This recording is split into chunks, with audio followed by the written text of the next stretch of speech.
All right, guys, what is going on? Welcome back. Luna and I are doing our evening walk. We've been at it probably an hour and a half, probably go another hour. And you're probably not going to be able to see me very much in this video, but it is what it is. Ever since I started talking a lot about the nocturnal path, I've got quite a few emails from people asking me to go into greater detail about it. So I'm going to make more videos about it in the near future. Because there's a right and a wrong way to do this, right? Just like anything else in life, And I also want to state that there's a difference between being nocturnal and being a night owl. A night owl is typically someone who stays up till like 2 a.m. and then falls asleep. Being nocturnal is a complete resetting of the circadian rhythm. And that's where there's some issues with it. Because resetting the circadian rhythm is literally you creating a new biorhythm for your life. And it needs to be approached gingerly so you don't run into any issues. Again, this way of living is not for everyone, but it can be tremendously beneficial for people to work on themselves, to introspect, to reflect. It's the greatest, in my opinion, with the way the world is designed. The nocturnal path is the greatest reservoir of power for those who are interested in really working on themselves through the magical arts and eventually the arts of sorcery. And that's simply because of the way that the world is engineered, right? The matrix is most active during the day. There's a lot of chaos, if you will, during the day. There's a lot of movement, cars honking, people speeding, mailmen dropping off packages, the phones ringing. There's so many obligatory tasks that come with the day by default, and it's really quite insane, folks, when you really take a look at it. What goes on during the day? It's fucking madness. So if the matrix were more active during the night, I would favor day living, right? I would favor that. But the night offers us a unique opportunity because of how much the matrix actually does go to sleep at night. It's still active because the matrix is a self-maintaining system. It never technically goes to sleep. But the people in it are remarkably less active during the night, especially between 1 a.m. and 6 a.m. So again, the night, because of that, offers us a unique opportunity, if I can speak today, to have some solitude, some quietude, and time to ourself. And that's really where the power of the night emanates from, or that's the reservoir of power, right? You have time to yourself, which is something that you don't have a whole lot of during the day. Some people might, people who are well off, people who have, a strong foundation of finances, people that can kind of I don't want to say be reclusive, but people who have the ability to not be dominated by the day, if you will. The day, depending on your situation, can be just as powerful as the night for your introspection and your reflection, etc. But there is, however, there's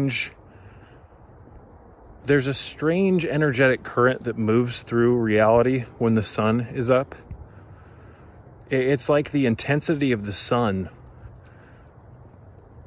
and the activity that goes on within the solar spheres almost inhibits or blocks the mind from entering into deep states of tranquility.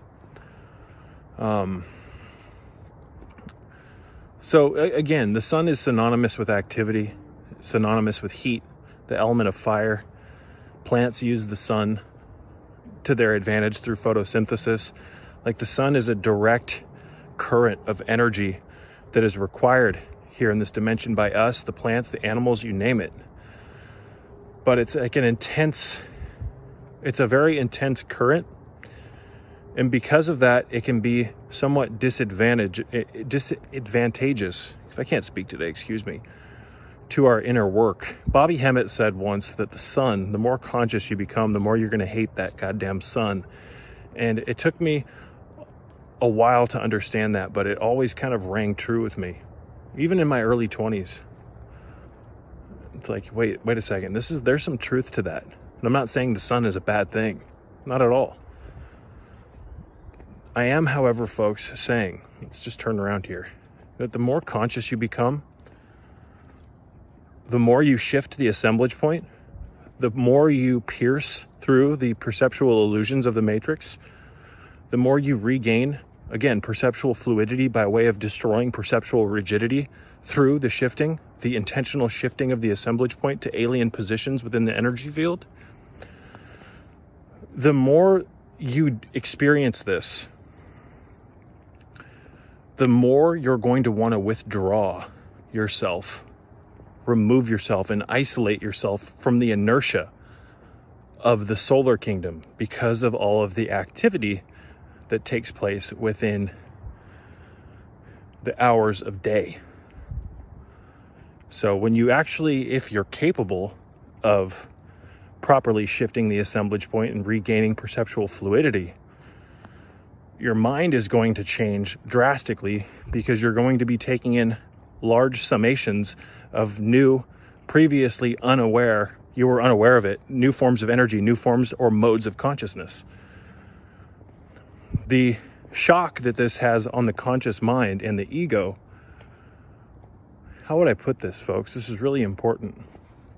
There's a whiplash effect to shifting the assemblage point, to shifting your modes of consciousness. Because here in purgatory, the system rulers, the architects, have engineered a reality where by default, by growing up in this reality at a young age and developing through it, it slowly shifts and anchors your assemblage point to a very suboptimal position. And because of that position, you interpret reality through that position of the assemblage point. We've gone over the assemblage point a million times. I'm not going to explain what it is in this video. Check my archive if you want to learn more. In layman's terms, it's a piece of our energy field that dictates our mode of consciousness or what we interpret. The assemblage point can move within or outside of the energetic field, the aura, and if it moves, you experience reality, consciousness, perception through that new lens, if you will. The assemblage point of humanity right now is in a very suboptimal position, a collective entrained position. That's why everybody seems the same. They may have similar or they may have unique interests or hobbies, but for the most part, everybody talks the same. Everybody kind of appears the same. It's this collective hive mind neighborhood kind of consensus, if you will. I'm not going to get into some huge rant about it. But when you shift or pierce the perceptual veil that's been clouded over you or put over you, there's a shock to the ego. There's a shock to the programmed conscious mind because these aspects of our mind are accustomed to, folks, or used to. These aspects of our mind we're used to operating within a bandwidth of programming. When you remove those layers of programming by regaining perceptual fluidity through your sorcery, your reality changes drastically, and it can be remarkably dangerous to the safely programmed mind. There is always a whiplash effect to shifting the assemblage point, to shifting your modes of consciousness, to entering into shamanic states of consciousness through your sorcery, through your magic. There's always a whiplash. Because although you plunge through, you're plunging through or destroying the layers of programming that the architects have put on your conditioned mind. When you break through that programming, folks, you suddenly realize that you've been led to believe things that aren't true.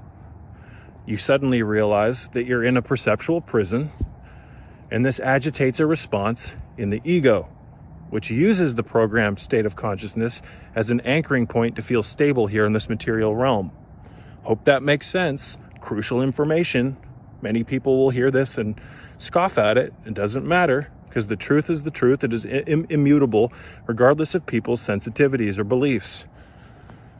So, with that aside, an individual that is serious about shattering the perceptual veil, shattering the perceptual rigidity and regaining perceptual fluidity, so he or she can pierce into the various dimensional wavelengths that coalesce with our third dimension. Through our perception, we can experience these various dimensional wavelengths by way of shifting our assemblage point. But when we do that, it causes a whiplash effect, and the biggest whiplash effect of that is that it makes you want to withdraw. It makes you want to isolate yourself or remove yourself from the mass erosion and inertia of the daylight hours, or the day side as we call it. Because once you shatter the perceptual illusions, once you climb the ladder of lights, once you realize that there's so much more to life through your perception, you've been put into a mind conditioned or brainwashed state. You're going to want to do further work, right? You're going to want to keep tumbling down the rabbit hole.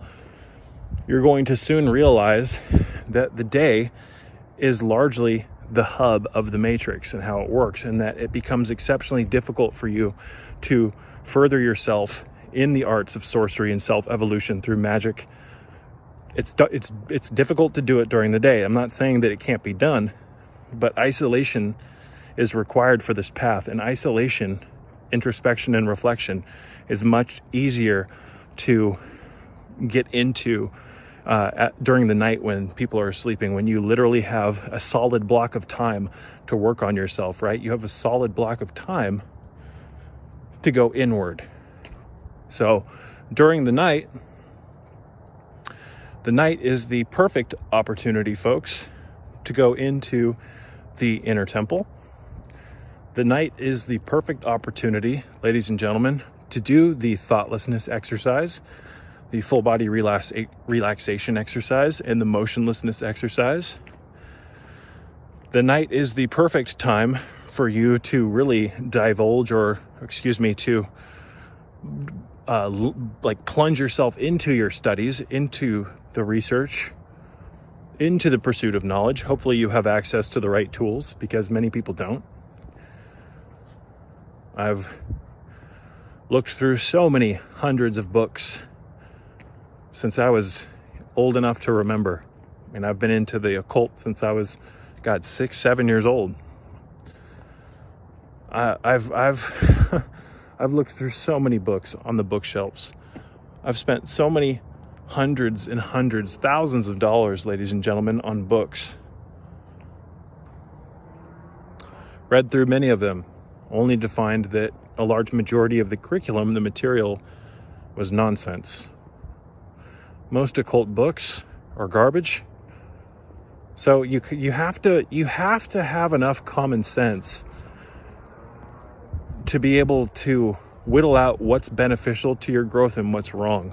And that's not just pertaining to research materials, curriculum, you name it. You've got to recalibrate your intuition, and the night is a perfect place or time to start doing that, right? So once you get your intuition recalibrated, you'll have a firm foundation to stand on, metaphorically speaking, and you'll be able to gauge the correct next step in your development, right? The lack of intuition, our intuition has been severed largely, collectively as a species, and because of that, that's how common sense is depleted. That's how you lose your common sense, folks. You lose your common sense because your intuition becomes uncalibrated. So kind of like how, like on a digital scale, if you buy like a gram or a milligram scale, oftentimes it comes with, or it should come with, like a 10 gram or a 30 gram weight, right? A little metal weight. And when you open the package of the new scale, you turn it on and it walks you through a calibration process so that the scale, you know that it works, right? So it'll have you put a 10 gram weight or a 30 gram weight on the scale. And then it'll like walk you through this process so that the scale knows how to register weight properly, and so that you, the user of the scale, knows that you're actually weighing out proper, increments or weights when you're using the scale. You see, our scale is not calibrated. And you see that everywhere. People have lost their damned minds. There is more crime now than there ever was. More mental illness. People acting out of their minds. There is more bad health. malnourishment now than ever. It's an insane world. And, that's another thing that's beautiful about the night. A lot of that insanity kind of mutes itself out. And you don't feel the waves of combined thought form egregores beaming down on your energy field when the day goes to sleep. The insanity kind of calms down. Now, the night and the moon is often associated with lunacy and insanity and crime and things like that. But nowadays, crimes are committed right in the broad daylight. It's almost a reversal. The night is associated truly with stillness, with restoration. It's the opposite of the chaos of the solar sphere. So many of you watching this video, you'll probably agree with me that you find when past 12 a.m. or 12 at night, you find that it's easier for you to relax, right? Everything kind of calms down. Now, that puts you in a perfect position to embrace the inner work. So, the night is like a protective membrane from the forward momentum that's out of control that operates on its own volition during the day. It's a period of introspection, reflection, and restoration again. Like a still pond of glassy obsidian, a reflective quality is bestowed unto you if you approach the night properly. So there were times where 365 days a year, I was completely nocturnal. I'd go to bed at between 6 and 8 a.m., get up around 2, maybe later, maybe a little earlier some days. But now, for the most part, I do about half the year nocturnal, half the year diurnal. I think that's how you pronounce that. Because of my financial situation and because of certain things going on in my life, certain obligations, I need to wake up at between 7 and 8 a.m. every morning for about half the year. And that's fine. But I've done this for so long, I've lived a truly nocturnal lifestyle for so long, that I know the qualities of both paths, the day and the night. And with my unique interests in life, what I'm trying to do with my life, my body, and my mind, the night is a powerful ally. It's a vast reservoir of untapped power. And what's really interesting, if you think about it, folks, is that a large majority of humanity will spend the entire life within the solar sphere, right? Their activity will primarily be during the day. Fucking truck. Their life will be spent during the day. Most people will never be able to experience the beauty of the night by living a nocturnal lifestyle. What do you have to lose by taking 1 year of your life and trotting this path? And it's not for everyone, let me tell you. There's a lot of isolation in the night. And isolation irritates the programmed mind because the programmed mind is programmed to be part of a collective hive mind. A lot of people get bored or lonely, right? Lonely when I'm alone. Come on, guys. Stop thinking that you need other people around you to feel fulfilled. It's ridiculous. That's one of the reasons why the night is so heavily scoffed out. People want to be around people all the time. I don't understand it. I think it's absolutely fucking nuts beyond words, but it is what it is. The night is a solitary path of reflection, and the programmed mind doesn't like reflection because the programmed mind, which is influenced by the archons, foreign installations, it wants to maintain dominance over your consciousness, over your mind and your ego, like a parasite. The parasite works overtime to remain unnoticed by the host. What do you do during the night? Well, if you embrace the night properly and you do the 4 inner exercises, the thoughtlessness exercise, etc., you will be able to isolate the foreign installations of the archon, the internal dialogue within your mind that operates on its own volition. And like a surgeon with a scalpel, you will be able to, over time, selectively remove these, like a doctor removing a cancer from a body or a tumor. The night is a threat to the archon's installations, the programmed mind and the programmed ego. and the assemblage point's position, the cultural position of the assemblage point. The night represents a reflection, almost like a reflection that, you know, freezes Medusa. If we look at Medusa metaphorically as the archon, I'm not saying she is. Well, the reflection, her own reflection, makes her turn to stone, right? We can do similar things with our own mind to the foreign installations by going in and reflecting over our mind, doing the 4 inner exercises.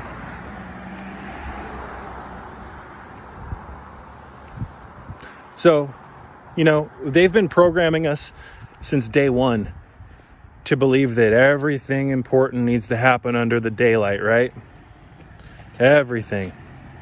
They program you at a young age to get used to the circadian rhythm of waking during the solar sphere, or the commencing of the solar sphere. They get you programmed in school to do that. Remember? School starts at what? 7 a.m. usually, between 7 and 8 p.m. nowadays, or 7 and 8 a.m., not p.m. So what do you got to do? Well, you got to wake up at 6 so you can shower, so you can brush your teeth, so you can put your deodorant on, so you don't stink. You got to wake up at 6 so that you can be there by 7.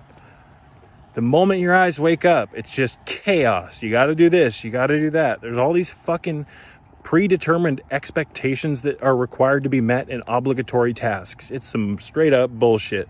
So oftentimes when the system promotes things as heavily, or well, like when the system promotes things heavily, it usually means that the opposite of that is usually the truth and the right way, the right path, right? Am I wrong? Come on. You got to ask yourself why they're promoting all this nonsense about the day. And what's interesting is that when Kundalini rises up the cerebral spinal system and creates the holy marriage between opposites, the two divided aspects of your fractured mind, when the two lobes of your brain unite and the schism is depleted or united, when the alchemical marriage happens and the philosopher's stone is developed through Kundalini rising, when your perception and when your eyes start working the right way, because they don't work properly without Kundalini, our eyes take in 1/100th, 1/1,000,000th of the visible, or of the electromagnetic spectrum, because we don't have Kundalini working or operating our brain. But when Kundalini awakens and gets into the head, you can see in the night clearly.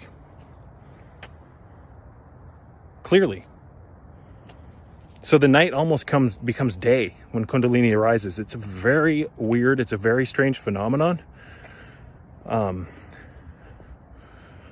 So maybe we'll talk about that in the future. I don't have time to get into it right now, but it is a very interesting, again, phenomenon, you guys. Come on, Luna. Come on, sweets. So, I mean, people can cuck, or people can defend the day all they want. I'm not against, thinking that the day is great. If that's your thing, that's your thing. I just don't live that life. I don't. That's not my cup of tea, right?